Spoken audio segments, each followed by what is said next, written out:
ओम सभी को सादर नमस्ते जी। आप सभी का स्वागत है हमारे यूट्यूब चैनल वैदिक धर्म पर। और हम पढ़ रहे हैं सत्याग्रह प्रकाश का 14वां समोल्लास, जिसके अंदर समीक्षा चल रही है इस्लाम और कुरान की। तो इसके अंदर आज हम जो कक्षा लेंगे, इस कक्षा के अंदर आज हम एक मुसलमानों के अंदर जो एक शब्द यूज होता है हलाल, उस हलाल के विषय में चर्चा करेंगे, क्योंकि ये ऋषि अंदर ने इसकी समीक्षा की है। कुरान की आयत है सूरा नंबर 8 की आयत नंबर 64, 65 और 69 में ये विवरण दिया गया है कि कौन कौन से वस्तुएं हलाल होती हैं, क्या उनका नियम प्रक्रिया होती हैं, हलाल किस प्रकार से किया जाता है। क्योंकि आपने हलाल जो है अभी तक ये सुना होगा कि जो मांस के लिए नियम बनाए गए हैं ईश्वर के, यानी ईश्वर तो उसे क्या कहा जाए, उसे अल्लाह या खुदा कहना ठीक होगा, क्योंकि मुसलमानों के द्वारा ये प्रक्रिया चलती है। तो उस खुदा के द्वारा और खुदा के ईमान लाने वाले व्यक्तियों के द्वारा जो मांस भक्षण किया जाता है, ज़िबह की जाती है, वो प्रक्रिया वहाँ तक तो सबको ही मालूम है जहाँ तक है। लेकिन यहाँ पर और भी वस्तुओं की इसी ने चर्चा की है, क्योंकि कुरान के अंदर लिखा हुआ है कि भाई ये हलाल शब्द जो है कहाँ कहाँ उपयोग होता है मुसलमानों के द्वारा, किस किस प्रकार से उपयोग होता है, और कौन कौन से वो वस्तुएं हैं जिनके विषय में ऋषिचंद्र ने समीक्षा इसके अंदर की है। तो जितने भी लोग चैनल से जुड़े हुए हैं, चैनल को सब्सक्राइब कर दें, वीडियो को लाइक कर दें। कोई शंका है कमेंट बॉक्स में लिख सकते हैं आप। तो पूरे के पूरे इस विवरण को हम पढ़ेंगे। तो कुरान की आयत जो है, इसको पहले मैं आयत को पढ़कर सुना देता हूँ क्या लिखा हुआ है और कहाँ कहाँ इसका उपयोग जो है किया गया है। लिखा है, ए नबी, किफ़ायत है तुझको अल्लाह और उनको जिन्होंने मुसलमानों से तेरा पक्ष किया। ए नबी, नबी यानी हज़रत मोहम्मद को यहाँ पर कहा गया है। किफ़ायत है तुझको अल्लाह और उनको जिन्होंने मुसलमानों से तेरा पक्ष किया, यानी जो मोहम्मद की जिन्होंने बात मानी है, यानी जो मुसलमान लोग हैं, यानी पैगंबर हज़रत मोहम्मद साहब की बात को मानते हैं, किफ़ायत है उनको। आगे लिखा है, मुसलमानों से तेरा पक्ष किया। ए नबी, रगवत अर्थात चस्का, चाह चस्का दे, यानी उन्हें यहाँ पर चस्का यानी खुश करने के विवरण यहाँ पर लिखा हुआ है, चस्का दे। आगे लिखा है, मुसलमानों को ऊपर लड़ाई के जो तुम में से 200, लिखा है जो तुम में से 20 आदमी संतोष करने वाले तो पराजय करें 200 का। बस खाओ उस वस्तु से कि लूटा है तुमने हलाल पवित्र, और डरो अल्लाह से, वह क्षमा करने वाला दयालु है। तो यहाँ पर लिखा गया है आयत के अंदर कि भाई जो नबी हैं यानी हज़रत मोहम्मद पैगंबर हैं, और उनके हज़रत मोहम्मद पैगंबर को जो अपना पैगंबर मानते मुसलमान लोग और खुदा को अपना इबादत करने वाला मानते हैं, तो उसी पैगंबर के यहाँ पर लिखा है कि भाई पैगंबर और जो मुसलमान लोग हैं जो पैगंबर की बातों को मानते हैं, उनको जो है खियाफत है। यहाँ पर लिखा हुआ है, अल्लाह और उनके जिन्होंने मुसलमानों से तेरा पक्ष किया, यानी जो मुसलमान लोग हैं जिन्होंने तेरा पक्ष लिया है।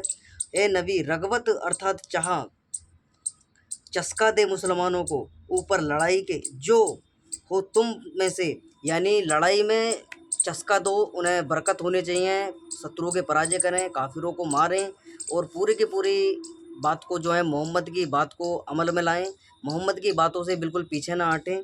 20 आदमी भी अगर युद्ध का हो रहा है, कहीं काफिरों का युद्ध हो रहा है काफिरों से, और युद्ध में अगर 20 भी आदमी मोहम्मद पैगंबर की बात को मानने वाले टिकते हैं, तो खुदा उनको बरकत देगा, खुदा उनको जो है फरिश्ते भेजेगा, वहाँ पर रक्षा करेगा।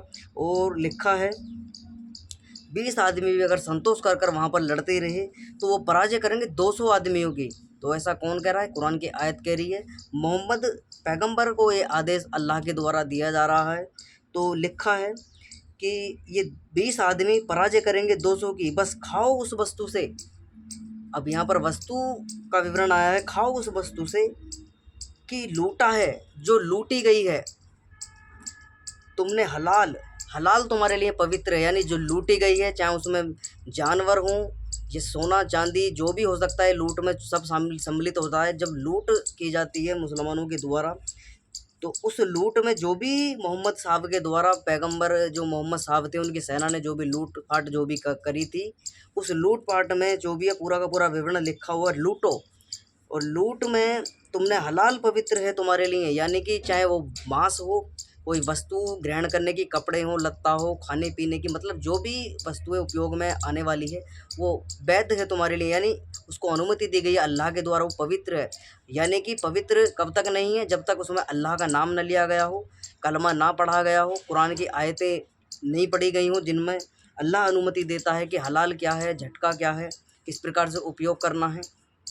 तो यहाँ पर लिखा है डरो अल्लाह से, वह क्षमा करने वाला दयालु है। अब ऋषिदंत इसकी समीक्षा करते हैं, आगे पूरा विवरण हम पढ़ेंगे। ऋषिदंत कहते हैं, भला ये कौन सी न्याय विद्यता और धर्म की बात है कि जो अपना पक्ष करे और चाहे अन्याय भी करे उसी का पक्ष और लाभ पहुँचावे, और जो प्रजा में शांति भंग करके लड़ाई करावे, लूट मार के पदार्थों को हलाल बतलावे और फिर उसी का नाम क्षमावान दयालु लिखे, ये बात खुदा की तो क्या किंतु किसी भले आदमी की भी नहीं है जो हो सकती। ऐसी बातों से कुरान ईश्वरीकृत कभी नहीं हो सकता है। ऋषि स्पष्ट कर लिखते हैं कि भाई मुसलमानों के द्वारा जो वस्तुएं लूटी जाती हैं, जिहाद किया जाता है और संपत्तियों को लूट लिया जाता है, उसमें जो महिलाएं होती हैं उनको भी जो है वैध कर दिया जाता है, उनको भी हलाल शब्द देकर जो है पवित्र कर लिया जाता है, अल्लाह का नाम देकर कलमा आदि पढ़कर उनको पवित्र कर लिया जाता है। ऐसा मुसलमानों की आयत के अंदर लिखा हुआ है। वो सभी तुम्हारे लिए पदार्थ सारे के सारे वैध हैं, जो हलाल हैं, यानी पवित्र हैं तुम्हारे लिए, जिसमें अल्लाह की इबादत की गई हो, अल्लाह के नाम से लूट मार की गई हो। अल्लाह ने जिसका नाम लेकर तुमने चाहे किसी का पशु का गला रेत दिया हो, महिला का दुराचार बलात्कार आदि कर दिया हो, महिलाओं पर अत्याचार कर दिया हो, पशु पक्षियों पर तुमने चाहे किसी की भी हत्या कर दी हो, चाहे तुमने दुनिया भर की संपत्ति लूट ली हो, मनुष्यों की हत्याएं क्यों ना कर दी हो, लेकिन अगर तुमने उसमें अल्लाह का नाम लिया है तो वो हलाल है, यानी पवित्र है वो वस्तु, उसका उपयोग कर लेना चाहिए तुम्हें। अब यहाँ पर तुम्हें डाउट यहाँ पर ख़त्म हुआ होगा लोगों को, कि जो लोग यही सोचते हैं, क्योंकि बहुत ना के बराबर लोगों को ये पता है कि भाई मांस के लिए ही हलाल उपयोग होता है, लेकिन ऐसा नहीं है। अल्लाह स्पष्ट कहता है, लूट मार करने वाली जो लूट मार की जाती है मुसलमानों के द्वारा, वे सारी की सारी वस्तुएं, उसमें चाहे मनुष्य, स्त्री हो, पुरुष हो, कोई भी, उनकी हत्या क्यों कर दी गई हो, पशु पक्षियों का मांस खाया गया हो या वस्तुओं को लूटा गया, वो सभी के सभी हलाल हैं, पवित्र हैं। वो सभी मुसलमानों के लिए वैध की कर दी गई हैं अल्लाह के द्वारा, क्योंकि अल्लाह के नाम से वो सारी की सारी वस्तुएं लूटी गई हैं और अल्लाह के द्वारा पशुओं की हत्या की गई है, अल्लाह के नाम से की गई है। धीरे धीरे काटा गया है पशु को, ज़िबह किया गया है, जब तक उसका खून सारा ना निकल जाए। और हमने पिछली कक्षा में पढ़ा था किस प्रकार से सूअर का मांस नहीं खाना है।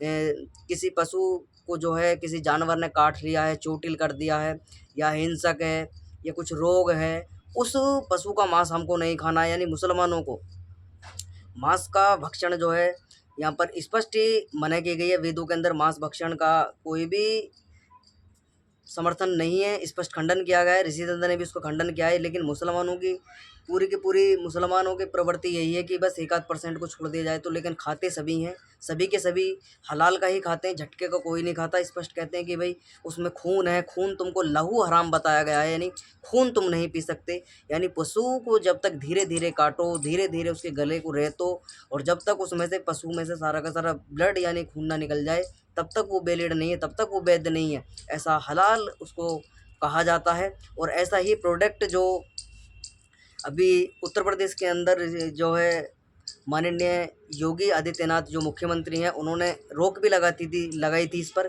क्योंकि मुसलमानों के द्वारा एक बड़े षड्यंत्र करके इस सारे के सारे प्रोडक्ट पर जो उपयोग करने वाले हैं, जिसमें नमक हो, तेल हो, हल्दी हो, कुछ भी, यानी जो A to Z product grocery के भी हैं जो उपयोग किए जाते हैं, कपड़े भी है हलाल सर्टिफिकेट आ रहे थे, जो है हलाल सर्टिफाइड थे, कि भाई ये मुसलमानों के द्वारा बनाए गए हैं, मुसलमानों के लिए बनाए गए, मुसलमान लोगों ने बनाए हैं, अल्लाह की इबादत करके बनाए हैं, अल्लाह को मानने वाले, अल्लाह पर ईमान लाने वाले व्यक्तियों ने बनाए हैं। चाहे वो मांस हो, ग्रोसरी के प्रोडक्ट हों, दैनिक वस्तु हैं, चाहे वस्तु उसमें चाहे तुम वस्त्र हो, खाने पीने की वस्तु, वो सभी के सभी मुसलमान लोगों के द्वारा बनाए गए हैं। मुसलमान लोगों के द्वारा ही उनका निर्माण किया गया है, मुसलमान लोगों के द्वारा ही वो तुम्हारे लिए उपलब्ध कराए गए हैं तुम्हारे लिए। तो वो सारे के सारे जो इस्लामिक कानून होता है, जो हलाल की मान्यताएं होती हैं जो इस्लाम के अंदर चलती हैं, इस्लाम के नियम के अनुसार, वो सारे के सारे प्रोडक्ट के अंदर या तो मांस प्रोडक्ट हों या ग्रोसरी के प्रोडक्ट हों, उनमें सभी में वो अल्लाह को यानी अल्लाह को मान कर बनाए गए हैं, अल्लाह की इबादत करके बनाए गए हैं और बनाने वाले मुसलमान हैं सभी के सभी। तो उन प्रोडक्ट को हलाल सर्टिफाइड का रूप जो है कंपनियों के द्वारा दिया गया था, उस पर योगी आदित्यनाथ ने जो है रोक लगा दी है। और ये पूरा का पूरा विवरण कहाँ से मिलता है? कुरान की आयतों में लिखा पड़ा है, जहाँ से पूरा का पूरा विवरण मिलता है। क्योंकि भारत के अंदर ऐसा नहीं है कि सारे के सारे व्यक्ति मुसलमान ही और सारे के सारे हलाल सर्टिफाइड वस्तु को खाने वाले हैं। नॉन मुस्लिम भी हैं जो मांसाहार का भक्षण नहीं करते, मांसाहार को नहीं खाते हैं। और उन लोगों ने भी इसका विरोध भी किया था कि भाई हम हलाल का प्रोडक्ट क्यों खाएं, हम मुसलमान थोड़ी ना हैं, हम क्यों हलाल का प्रोडक्ट खाएं, क्यों मांसाहारी बने, क्यों मुसलमानों के द्वारा बनाई गई वस्तुओं का उपयोग करें।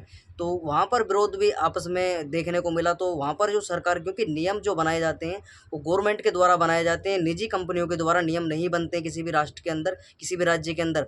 उस राज्य व्यवस्था के कानून और उस संविधान के अनुसार जो कानून होते हैं उसी के अनुसार चलना पड़ता है। अगर अपने तरफ से, क्योंकि कंपनियों ने अपनी मनमानी अपने प्रोडक्टों की डिमांड को बढ़ाने के लिए कि भाई एक निजी मत को जो है उसका समर्थन करने के लिए अगर हम हलाल सर्टिफाइड प्रोडक्टों को नहीं करेंगे, हलाल सर्टिफाइड नहीं लिखेंगे प्रोडक्ट पे, तो हो सकता है मुसलमान लोग जो है हमसे कट जाएं, मुसलमान लोग जो है हमारी प्रोडक्टों को ना खरीदें। तो उन्होंने डर के हमारे अपना बिजनेस चौपट ना हो जाए, हमारे धंधे में जो है गिरावट ना आ जाए, तो उन्होंने जो है मूर्खता के कारण ये सारा का सारा प्रपंच रचना प्रारंभ कर दिया। हलाल सर्टिफाइड सभी, उसमें नमक हो, तेल हो, हल्दी हो, दैनिक वस्तुएं जो भी खाने पीने की ग्रोसरी की वस्तु होती हैं उन पर भी लिखा आना प्रारंभ हो गया। तो योगी आदित्यनाथ ने बहुत अच्छा कार्य उसको किया, उसको बंद किया कि भाई ऐसा नहीं होना चाहिए। यहाँ पर सभी मतांतरों को मानने वाले लोग रहते हैं, एक ही मत को मानने वाले लोग नहीं रहते। और ज़्यादातर भारतवर्ष के अंदर जो लोग रहते हैं वो नॉन मुस्लिम हैं और मांसाहार का भक्षण करने वाले नहीं हैं।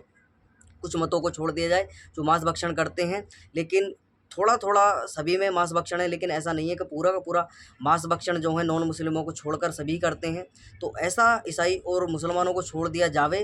कुछ परसेंट हिंदुओं के अंदर भी मांस भक्षण होता है, बौद्धों के अंदर भी करते हैं। बहुत सारे मत हैं जिनके अंदर मांस भक्षण है। कुछ बौद्ध शाकाहारी भी हैं, कुछ मांसाहारी बौद्ध, दो तरह के बौद्ध होते हैं। और जैन शुद्ध शाकाहारी होते हैं, जैनों के अंदर इस प्रकार का भक्षण नहीं है मांस का। तो ये पूरा का पूरा विवरण को देखते हुए, नियमों को देखते हुए, मनुष्य की आवश्यकताओं को देखते हुए, उनकी आस्थाओं को देखते हुए माननीय योगी आदित्यनाथ ने उत्तर प्रदेश के अंदर इसको तो पूरे के पूरा जो है बैन कर दिया गया। बहुत अच्छा कार्य जो है योगी आदित्यनाथ की सरकार ने ये किया।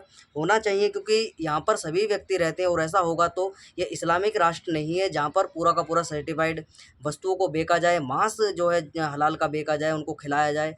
बनाने वाले मुसलमान हों, खरीदने वाले मुसलमान हों, अलग जो मत को मानने वाले लोग हैं, अगर सारे प्रोडक्ट ही हलाल के हो जाएंगे तो कौन उन प्रोडक्टों को खरीदेगा, कौन अपने दैनिक जीवन की वस्तुओं को उपयोग करेगा, कैसे करेगा? क्योंकि जब लोग देखेंगे भाई हलाल लिखा हुआ है, क्योंकि हलाल शब्द जो यूज होता है वो मांस के लिए यूज होता है, जो मांस काटने की प्रक्रिया है, जो वैध दिया गया है, यानी कि जो मांस काटा जाता है कसाईयों के द्वारा, मुसलमानों के द्वारा हलाल करके, उस प्रक्रिया को सबके गलत धारणा चली जाती है लोगों के समक्ष कि भाई हलाल है।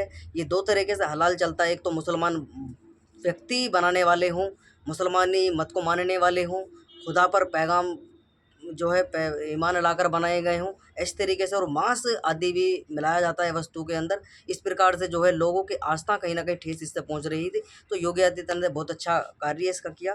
तो इसमें भी और और जो वस्तुएं लिखी हैं इसके अंदर, ऋषिदंत कहते हैं ये लूट मार कर जो मुसलमानों के द्वारा लूट मार की जाती थी, मुगलों के द्वारा जो आक्रमण किए जाते थे अन्य मतांतरों पर, जो वहाँ से वस्तुएं प्राप्त होती उनको भी हलाल यानी पवित्र कर लिया जाता था, वैध कर लिया जाता था कि हाँ ये खुदा के मार्ग में लूटी गई है, खुदा के नाम से लूटी गई है, खुदा के ने परमिशन दे के लूटी गई है, पैगंबर के परमिशन से लूटी गई हैं। तो वो सारी की सारी वस्तुएं वैध हो जाती थीं। तो ऋषिदंत इसका खंडन करते हैं। ऋषिदंत कहते हैं कि भाई एक तो तुम कहते हो कि खुदा जो है दयालु है, क्षमा करने वाला है, दूसरी ओर जो है गला रेतने की बात करते हो, दूसरे मनुष्यों की संपत्तियों को लूटने की बात करते हो, उनको मारने की बात करते हो, उनकी स्त्रियों को लूटने का, उनके साथ दुराचार व्यभिचार आदि करने का, मनुष्यों को हत्या करने के तुम सारा का सारा प्रपंच रचते हो। और दूसरी ओर तुम कहते हो कि भाई अल्लाह जो है क्षमावान है और दयालु है। तो ऐसा नहीं हो सकता। और न यह कुरान किसी ईश्वर के द्वारा लिखी हुई, न खुदा के द्वारा लिखी हुई है, ये किसी जंगली मनुष्य के द्वारा लिखी गई है, जिसके अंदर ये सारी की सारी बातें अपने ही मत के समर्थन के लिए अपने ही लोगों के समर्थन के लिए लिखी गई, यानी मुसलमान लोगों के मत के लिए ही लिखी गई हैं। अलग मत वालों के लिए नहीं है। और अलग मत वालों को तो काफिर बताया गया, उनको गला रेतने की बातें की कि जहाँ देखो पकड़ो और मारो, उनको कत्ल कर दो। तो ये पूरा का पूरा विवरण आपको समझ में आया होगा किस प्रकार से हलाल होता है और कौन कौन से प्रोडक्ट के जो हैं बनाते हैं हलाल, किस प्रकार से इसको रोक लगाई गई सरकार के द्वारा। और उसका हलाल का शब्द जो उपयोग जो है लूट मार के लिए भी मुग़लों ने खूब किया। हज़रत मोहम्मद ने भी अपने लिए खूब जो है आक्रमण जो किए वहाँ पर मदीना में, मक्का में। वहाँ पर काफ़िर लोगों को जो नॉन मुस्लिम यानी जो यहूदी और ईसाई ही लोग वहाँ पर रहा करते थे उनके गले रेते गए, उनको जो संपत्ति थी वो भी वहाँ पर लूटी गई, उनको काफिर बताकर जो है उनकी सब वस्तुओं को जो है हलाल कर दिया गया, पवित्र कर दिया गया कि भाई ये खुदा के लिए लूटी गई हैं, पैगंबर की अनुमति से लूटी गई हैं और खुदा बताने वाला है, खुदा नियम बनाने वाला है और ये सारी की सारी वस्तुएं पवित्र हैं, हलाल हैं, इनका उपयोग करना चाहिए। अल्लाह क्षमा करने वाला है, दयालु है। तो ऋषिदंत इसका खंडन करते हैं कि ऐसा नहीं है कि भाई ये पशु ये किसी जंगली व्यक्ति के द्वारा ऐसे कानून बनाए गए हैं, ऐसा इस पर तो नहीं बनाता है। आगे एक और आयत आई है जिसकी हम चर्चा करेंगे।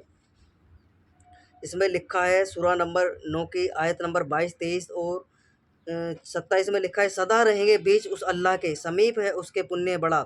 ए लोगो जो ईमान लाए हो, मत पकड़ो बापों अपने और भाइयों को, अपनों मित्रों को जो दोस्त रखे कुफ्र को ऊपर ईमान के।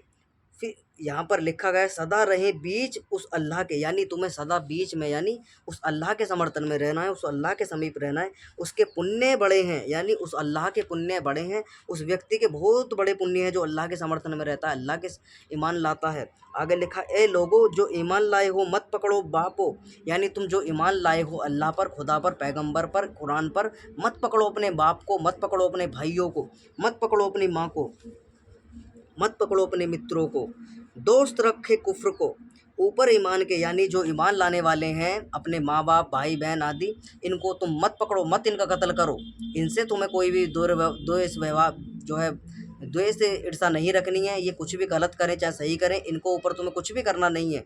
अल्लाह अन्य तुम्हें क्षमा नहीं करेगा, अल्लाह तुम्हें माफ़ नहीं करेगा, खुदा तुम्हें माफ़ नहीं करेगा, पैगंबर तुम्हें माफ़ नहीं करेंगे।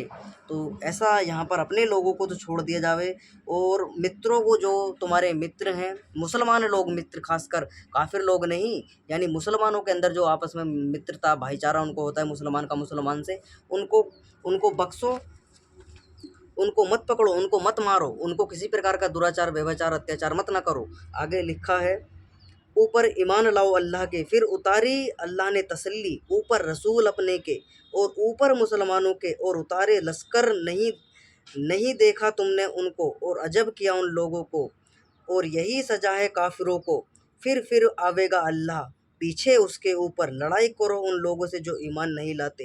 तो यहाँ पर स्पष्ट संकेत दिए गए हैं अल्लाह के द्वारा।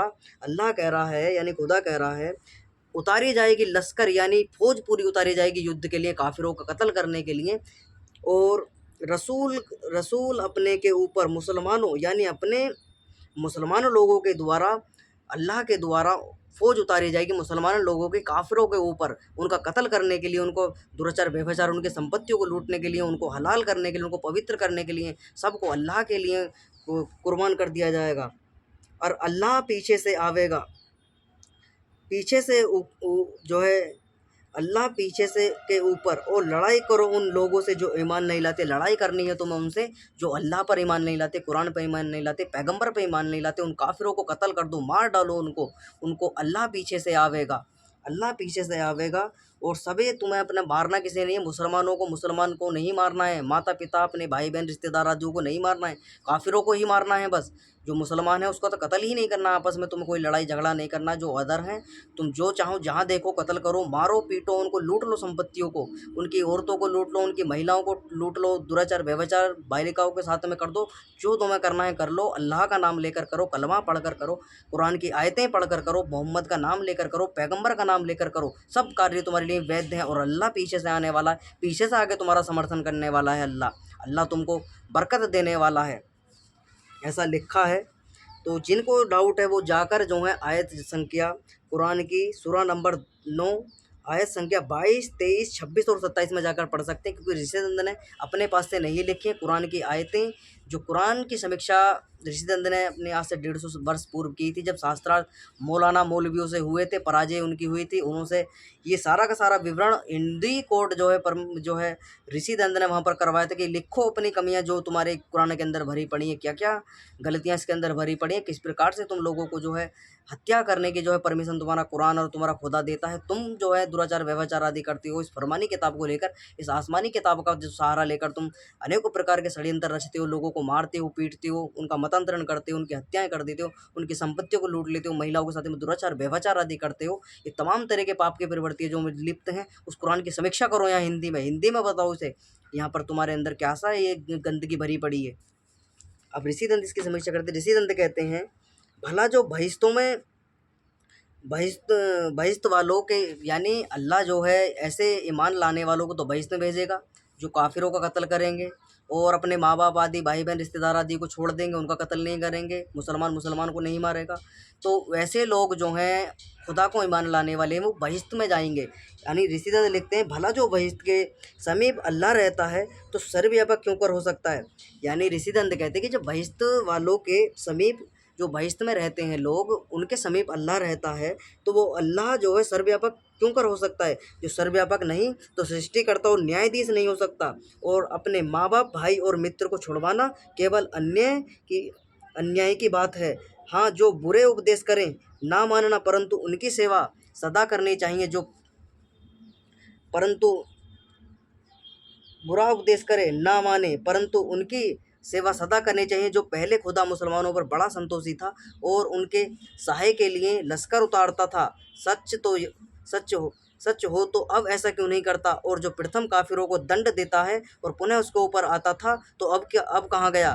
क्या बिना लड़ाई के ईमान खुदा नहीं बना सकता। ऐसे खुदा को हमारी ओर से सदा तिलांजलि है। खुदा क्या है, एक खिलाड़ी है। तो ऋषिदंत स्पष्ट करते हैं ऐसा खुदा को ऐसे कि तिलांजलि हम दूर से ही देते हैं, जो लड़ाई करवाता है, झगड़ा करवाता है, अपने मित्रों को, इष्टों को जो है बचवाता है, अपनी माता बहनों को, मुसलमान लोगों को तो कहता है कि इनको छोड़ो, अदर काफिरों की जो माताएं बहनें उनका दुराचार व्यभिचार करो, उनके भाई बहनों को सबको समूल जड़ नष्ट कर दो, उनकी जड़ ही नष्ट कर दो, बिल्कुल ख़त्म कर डालो, काफिरों को जो है जहाँ देखो कत्ल करो। ऐसे अल्लाह जो है परमिशन देता है और कहता है कि ऊपर आता है, फिर लड़ाई झगड़ा करवाता है और सभी मतांतरों को जो है, जो पैगंबर को मानने वाले नहीं है, खुदा को मानने वाले नहीं है, उनका कत्ल करने का आदेश देता है। तो ऋषिदंत कहते हैं ऐसे खुदा से जो है सभी व्यक्तियों को, जो मुसलमानों मत के नहीं है, उनसे दूर रहना चाहिए और हमसे खुदा को दूर रहना चाहिए। खुदा को ऐसे हमसे दूर रहना चाहिए, ऐसे कुरान को हमसे दूर रहना चाहिए, ऐसे कुरान से हमें दूर रहना चाहिए जो लड़ाई झगड़ा करवाती है। ऐसा खिलाड़ी अल्लाह से हमको दूर रहना चाहिए जो लड़ाई झगड़े में पड़ा रहता है सदा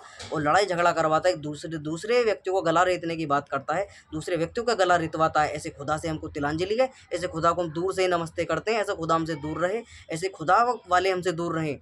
और जो खुदा को नहीं मानते वो इनसे बिल्कुल दूर रहें, इनका तुम्हारा कोई संबंध नहीं है, बिल्कुल दूर रहो, अन्यथा तुम इनके लिए चारा ही बनाए जाओगे। क्योंकि स्पष्ट संकेत इनकी कुरान देती है और कुरान के अनुसार चलता है। और कुरान की समीक्षा ऋषिदंत ने इसलिए की क्योंकि सारे के सारे मुसलमान ऑल ओवर वर्ल्ड के जो हैं, वो पूरे विश्व भर के मुसलमान जो हैं एक मत, कुरान को लेकर एक मत हैं। कुरान को लेकर सभी की एक सम्मति है, कुरान से कोई भी पीछे नहीं हटता है। कुरान की सम्मति, कुरान की बातों को ही स्पष्ट उनका जो तवज्जो दी जाती है, उसको मान्यताएं दी जाती हैं, उसकी बातों को माना जाता है, शरीयत के हिसाब से चलते हैं। वो हदीसों को अपने हदीसों के अंदर जो पैगंबर की बातें लिखी हुई हैं, पैगंबर की बातों को प्रमाण मानते हैं, खुदा की बातों को प्रमाण मानते हैं। बाकी चाहे दुनिया का, चाहे कोई भी किसी भी देश का संविधान हो, उससे मुसलमान किसी भी देश का नहीं चलता है। और ये कंडीशन भारतवर्ष के अंदर देखने को मिलती है कि जब भी कानून व्यवस्था की बात आती है तो मुसलमान लोग बढ़ चढ़ कर ये कहते हैं कि हम तो अपनी शरीयत के हिसाब से चलेंगे, हम अपनी कुरान के हिसाब से चलेंगे, तुम्हें चलना है तो तुम चलो संविधान के हिसाब से। और मतांतर वालों के लिए संविधान है,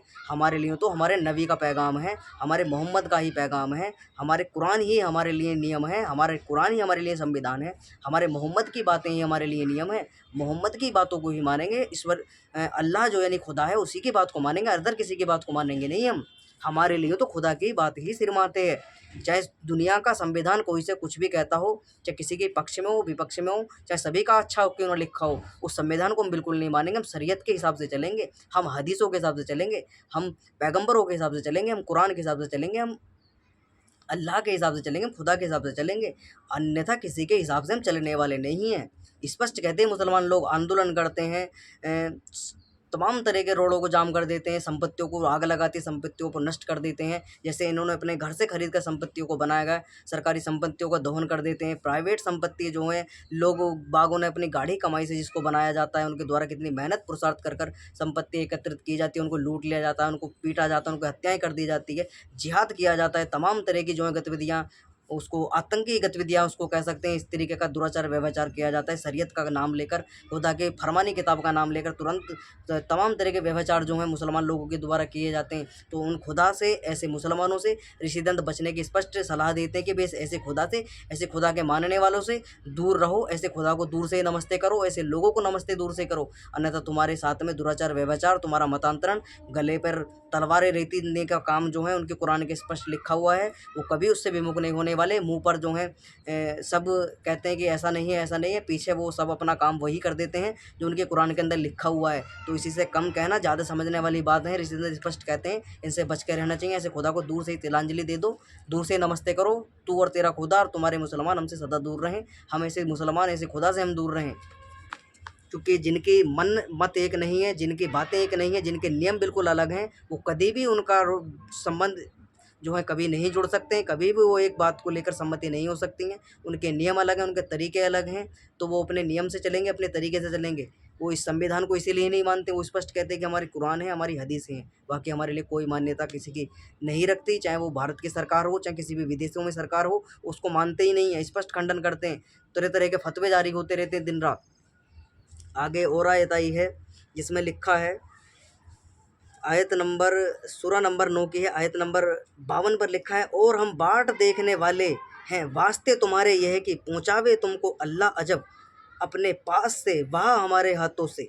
ऋषिदंत यहाँ समीक्षा करते हैं। ऋषिदंत कहते हैं, तो अजब कहते हैं दंड प्रक्रिया को, यानी अजब लिखा है, यहाँ पर लिखा है इसके अंदर, कुरान की आयत के अंदर सूरा नंबर 9 के आयत नंबर 52 पर लिखा है, और हम बाट देखने वाले हैं, वास्ते तुम्हारे, यानी वास्ते किसके? काफिरों के। हम वास्ते बाट देखने वाले हैं तुम्हारे, यानी तुम्हारी काफिरों की बाट देखने वाले, वास्ते किसके? अल्लाह के। अल्लाह के वास्ते हम बाट देखने वाले कि पहुँचावे तुमको अल्लाह अजब, यानी तुम्हारे को दंड देवे, तुम्हें नरक में भेजे, और तुम्हें जो है दोजक में भेजे, तुम्हें नरक की जहन्नुम की आग में जलावे, ऐसा अजब चखावे। यहाँ पर लिखा है अजब होते दंड प्रक्रिया होती है, उसको दंड देना, अल्लाह जो है दंड देगा। ऐसा अपने पास से वह हमारे हाथों, यानी अजब चखावे अपने हाथ से और हमारे हाथों से चखवावे, यानी हमको भी दंड दिलवावे, हमसे भी दंड दिलवावे, और अल्लाह भी तुम काफिरों को दंड देवे, अजब चखावे, जहन्नुम की आग में तुमको झोंके और तुम्हारा कत्ल करावे, हम भी दंड देवे और अल्लाह भी दंड देवे। अब ऋषि इसकी समीक्षा करते हैं कि भैया वाह, मुसलमान लोगों की अलग ही डिंगरी चलती है। मुसलमान लोग और मुसलमानों का खुदा लिखा है, क्या मुसलमान ही ईश्वर की पुलिस बन गए हैं? यानी ईश्वर तो उसको कहा, बार बार खुदा ही कहना चाहिए, अल्लाह उसको कहना चाहिए। ऋषिदंत कहते हैं क्या मुसलमान ही अल्लाह की पुलिस बन गए हैं कि अपने हाथ व मुसलमानों के हाथ से अन्य मत मतांतर वालों व्यक्तियों को पकड़वावे, उनकी हत्या करवावे, उनको लुटवावे, उनको पिटवावे, उनकी संपत्तियों को हड़प करवावे, उनकी महिलाओं के दुराचार व्यभिचार आदि करवावे, उनको कटवावे, उनके जोड़ों से आदि ऐसे उनके समूल नष्ट जो है जड़ से ही नष्ट करवा दिया जावे, उनको दंड दिलवावे मुसलमानों से। क्या दूसरे करोड़ों मनुष्य ईश्वर को अप्रिय हैं? मुसलमानों में पापी भी प्रिय हैं? तो ऋषिदंत कहते हैं अन्य मत मतांतर वाले जो व्यक्ति हैं, वो कितने भी धर्मात्मा हों, वो काफिर हैं। उनकी हत्या करने के लिए जो है अल्लाह कहता है, मुसलमान लोगों से खुद भी अल्लाह मारता है उन लोगों को, और अल्लाह जो है मुसलमान लोगों को उनको अजब चखवाता है, यानी दंड दिवाता है, उनको जहन्नुम की आग में डलवाता है, उनके गले रेतवाता है। ऐसा अल्लाह उनको भी दंड की व्यवस्था करता है कि मुसलमानों को भी आदेश देता है, जैसे मैं मारता हूँ वैसे मेरे तुम भी मारो, जैसे तुम्हारे पैगंबर लूटपाट करते थे, तुम्हारे पैगंबर ने जिनकी हत्या करी है, ऐसी तुम भी हत्या करो, उसी मार्ग पर चलो तुम भी, अजब चखाओ इन्हें काफिरों को। आगे लिखा है, यदि ऐसा है तो अंधेर नगरी गवंड गंड राजा। ऋषिदंत स्पष्ट लिखते हैं ऐसा लिखा है, तो ऐसा ऐसा यदि ऐसा है तो अंधेर नगरी है, यानी अंधेर नगरी है, बिल्कुल कि अंधकार में बिल्कुल नगरी है, और राजा गवर्नगंड हो चुका है, मूर्ख राजा है, उसको कुछ पता नहीं है राज्य के अंदर क्या होता है, कैसे होता है, बिल्कुल मूर्ख होता है, बिल्कुल मूर्खता उसके अंदर छा चुकी है। कुछ भी हो, गवर्नगंड राजा की सी व्यवस्था है दिखती है। आश्चर्य है कि जो बुद्धिमान मुसलमान हैं वे भी इस निर्मूल युक्त मत को मानते हैं। तो ऋषिदंत स्पष्ट कहते हैं कि जो विद्वान मुसलमान लोग भी हैं वे भी इस बातों को मानते हैं, और वे भी इस निर्मूल युक्त मत को मानते हैं। यानी ऋषिदंत कहते हैं ऐसे जो गलत मत है, जिसके अंदर बातें गलत भरी पड़ी हैं, वो जो सही विद्वान लोग भी हैं यानी मुसलमानों के अंदर, जो मुसलमान विद्वान यानी समझदार व्यक्ति हैं मुसलमानों के अंदर, वे भी इस दुराचार व्यभिचार आदि प्रवृत्ति में लिप्त हैं। वो भी खुदा को, ऐसे पैगंबर को और ऐसी मुसलमानों का समर्थन करते हैं और उनका साथ देते हैं सभी में, क्योंकि अगर ऐसा खुदा जो है, क्योंकि खुदा स्पष्ट जो है मुसलमानों का ही है, परमपिता परमात्मा ईश्वर होता, इसलिए स्पष्ट कहते हैं अगर सृष्टि का बनाने वाला होता तो सृष्टि का पालन करने वाला भी वही होता, सृष्टि के नियम बनाने वाला वही होता। वो अलग अलग नियम नहीं बनाता सबके लिए कि मुसलमानों को मैं रक्षा करूंगा और मुसलमानों के हाथों से और व्यक्तियों को मैं मरवा दूंगा, उनकी संपत्तियों को लुटवा दूंगा, उनकी महिलाओं के साथ में बलात्कार दुराचार करवाऊंगा, उनकी वस्तुओं को, उनकी सामग्रियों को जो है हलाल करवा दूंगा, पवित्र करवा दूंगा अपने नाम से। ऐसे ही फरमानी जो है कभी ईश्वर नहीं करता है। उसके लिए सभी जो है जीव जंतु पशु पक्षी आदि है जो हैं सभी उसके द्वारा बनाए गए हैं। कभी परमपिता परमात्मा ईश्वर ऐसे उपदेश, ऐसा नियम कभी नहीं बनाता कि तू जाकर उसकी हत्या कर, उसको मार, उसको लूट, उसको ठग, उसको खा जा, उसकी वस्तुओं को ठग ले, उसके महिलाओं के साथ में दुराचार कर दे। लेकिन खुदा जो है, कुरान का खुदा का पैगंबर, ये सारे के सारे कार्य करते हैं। मुसलमान लोग ये सारे के सारे कार्यों में लिप्त हैं। ऋषिदंत इसका खंडन करते हैं कि भाई देखो, ऐसे मुसलमानों से, ऐसे खुदा के कुरान से, ऐसे पैगंबरों से सदा दूर रहें। और मुसलमान लोग जो उनके अंदर बुद्धिमान व्यक्ति में, वो भी उनके समर्थन करते हैं कि अजब चखाएंगे, मुसलमानों से पिटवाओ, मरवाओ, लुटवाओ। ऐसा खुदा, ऐसा पैगंबर और ऐसी कुरान से सदा तिलांजलि ही दे देनी चाहिए। दूर से दूर नमस्ते करो, दूर रहो, बहुत फायदे में रहोगे। अन्यथा तुम अपने जीवन को नष्ट करोगे, अपने परिवार आदि को भी नष्ट करवाओगे इनके हाथों से, क्योंकि ये जिहाद बहुत तगड़ा चलता है इनके अंदर। युद्ध की प्रवृत्ति जो है, मीठा मीठा बोलकर तुम्हारे पेट में घुसना और फिर तुम्हारे ही भेद को लेकर तुम्हारे साथ में अपना कार्य सिद्ध करने के बाद में हत्या कर देना, मौका देखते ही फिराक में संपत्ति को लूट लेना, महिलाओं के साथ में दुराचार व्यभिचार आदि कर देना। तमाम तरह की इनके अंदर, कुरान के अंदर बातें भरी पड़ी हैं, जिस कार्य से लिप्त हो जाते हैं और उन्हीं कुरानों के फरमानी बातों को सीख कर, जान कर उन्हीं पर अमल लाते हैं। दूसरे व्यक्तियों को मूर्ख मानते हैं। आगे लिखा है, अगली आयत में देखेंगे। अगली आयत में लिखा है, जो सूरह नंबर 9 की है, सूरह नंबर 9 की आयत नंबर 73 और 80 में लिखा है, प्रतिज्ञा की है अल्लाह ने ईमान वालों से।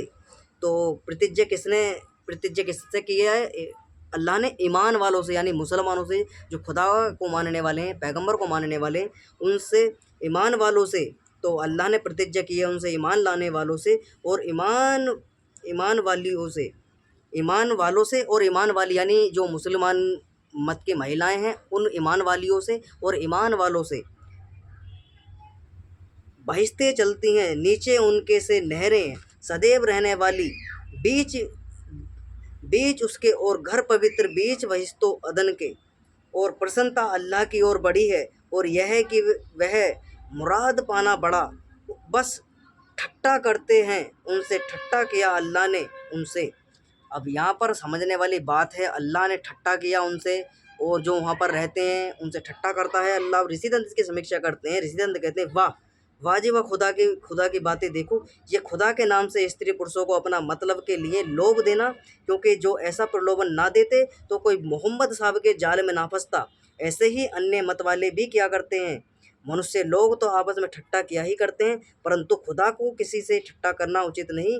ये कुरान क्या बड़ा खेल करता है। तो ऋषि इसका खंडन करते हैं कि ऐसा खुदा जो खुद भी ठट्टा करने की बातें करता है, खुदा के कुरान को बनाने वाले लोग ठट्टा करते हैं। और लिखा है आगे कि भाई कुरान का जो खेल है, ये बड़ा खिलाड़ी बाजीगर वाला है कि भी कभी कुछ महिलाओं के साथ में ठट्टा करो, पुरुषों आपस में महिलाओं के साथ में ठट्टा करते रहो, बहिश्त में भी ठट्टा करो जाकर। वहाँ पर नहरें मिलती हैं, हुरे मिलती हैं, शहद की नदियाँ, दूध की नदियाँ, शराब की नदियाँ बहती हैं और सदा वहाँ पर हुरे जो हैं इतनी सुंदर हैं कि सूरज को उंगली दिखा दे वो भी जल जाए। बहुत तरह की बातें जो हैं, ये सपना दिखाया जाता है झूठा मुसलमान युवाओं को, उनको भड़काया जाता है, उनको चढ़ाया जाता है। और जो अलग मत वाले व्यक्ति हैं उनको बम आदि देकर उनको उड़वा दिया जाता है, खुद भी उड़ जाते हैं बहिश्त के चक्कर में, हुरों के चक्कर में कि जो है तुम्हें बहिश्त मिलेगा और तुम स्वर्ग में जाओगे। अल्लाह के इबादत में, तुमने अल्लाह को मानने वाले हो, अल्लाह के मार्ग में चलने वाले हो, तुम्हें सदा के लिए जो है बहिश्त में रहोगे। क्योंकि मुसलमान लोग हैं, पूर्व जन्म को नहीं मानते हैं, ये इसी जन्म को मानते हैं। ये चारवाक वत के ही तरह, जैसे चारवाक मत वाले कहते हैं, यावम जीवम सुखम जीवम, ऋणम कीर्तम घृतम पीवम, जब तक जियो सुख में जियो, चाहे ऋण लेके घी क्यों ना पीना पड़े। ये भी मुसलमान लोग कहते हैं, जब तक जियो सुख में जियो, चाहे दुराचार करो, व्यभिचार करो, बलात्कार करो, चोरी करो, डकैती करो, पशुओं की हत्या करो, मनुष्यों की हत्या करो, जो करना है करो। यही जन्म आखिरी है, इसके बाद कोई जन्म वन्म हमारा होने वाला नहीं है। उसके बाद हम सभी के सभी व्यक्ति जो हैं, जब क़यामत की रात आएगी, क़यामत वाले दिन हम सभी के सभी यहाँ से उठकर कब्रों से अपने अल्लाह के साथ, अल्लाह के पैगंबर यानी फरिश्ते हमको लेने आएंगे और पैगंबर के साथ हम बहिश्त में ठट्टे करेंगे, वहीं मज़े लेंगे, हुरें मिलेंगी सबको और वहीं से अपने निफराम मज़े काटेंगे। अब जो करना है करते रहो, जल्दी से जल्दी बहिश्त को प्राप्त करो, जल्दी से जल्दी जो है काफिरों को नष्ट करो, ख़त्म करो। तो ये पूरा का पूरा विवरण आज ये कक्षा के अंदर हमने पढ़ा। जितने भी लोग चैनल से जुड़े हैं, चैनल को सब्सक्राइब अवश्य कर दें, वीडियो को लाइक कर दें। कुछ शंकाएँ कमेंट बॉक्स में लिख सकते हैं। आज की कक्षा को विराम करेंगे। सभी को सम सादर नमस्ते जी।